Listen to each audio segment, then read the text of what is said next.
What?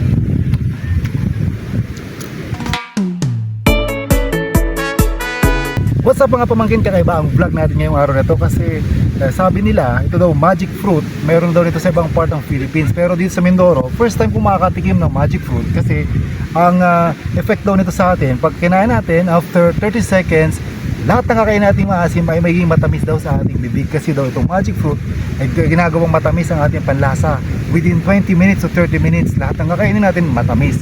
Pero siyempre subukan natin, nagdala ako ng kamyas, kalamansi at manggang hilaw.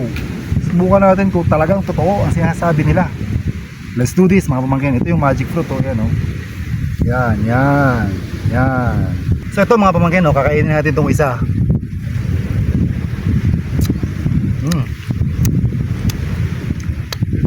Dapat daw paikutin sa bibig para yung buong bibig may sweet sensation.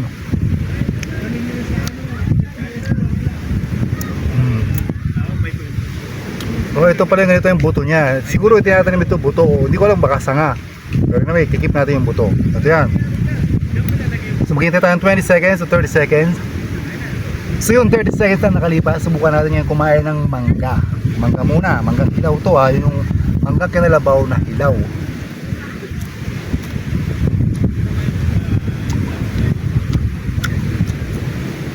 What?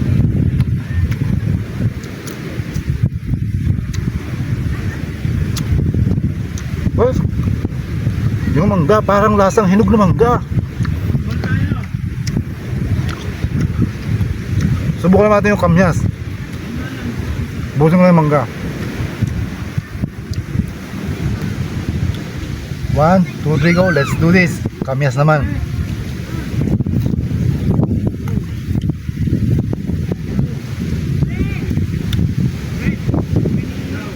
Guys, yung kamyas sa sobrang asim dahil sa magic fruit ang tamis. Ito naman kalamansi ha. Kita nyo yung kalamansi. Kakagatin natin to ng buo without cutting it.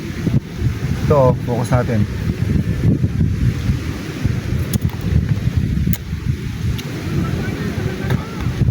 What? Grabe. Ito yung mga hindi ko nagagawa noon. Nang dahil sa magic fruit, nang wala ang asim na lahat ng kinain ko. Ito yan oh. Comment niya kayo sa baba kung nakatikim na itong magic fruit na ito. Sabi nila 20 minutes to 30 minutes yung effect nito.